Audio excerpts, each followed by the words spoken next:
is you have a giant base, I compare it to the Nixon era, the silent majority, that has never been paid attention to, that has seen all these, cultural changes as well as really traumatic economic changes go on in the last 20 years.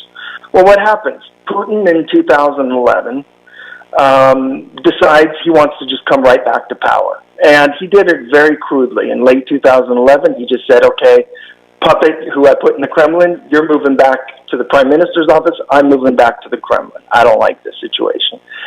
And when he did that, he really, the yuppies, the middle class, who were very big, very important in a top-down culture like Russia, they revolted hugely. And I have to admit, I didn't expect it. Nobody expected it. I really doubt Putin expected it. When they had the rigged elections a couple months later, in December of 2011, something like 100,000 young middle-class Russians took to the streets, faced down riot cops, which is a scary thing in any country and really scary there. And so it was clear to Putin at that point he lost the middle class, and that's a dangerous, in Russia, and anywhere, but certainly in Russia, it's a dangerous class to lose.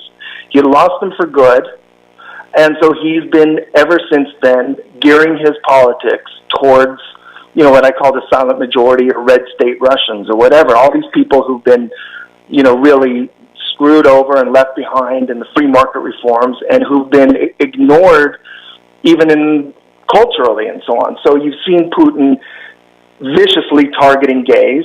That's playing in a Nixonian way towards the silent majority, and then it forces the liberals and the middle class, the yuppies, to then identify with gays, which then pushes them further away from the masses. He's interesting. And targeting Pussy Riot did the same thing. Pussy Riot's extremely unpopular, and he was able to conflate his opposition, which was very big and broad, with Pussy Riot. And meanwhile, he's been absolutely, creating a real totalitarian state, shutting down internet freedom, shutting down whatever was really left of the free press and free political parties and so on.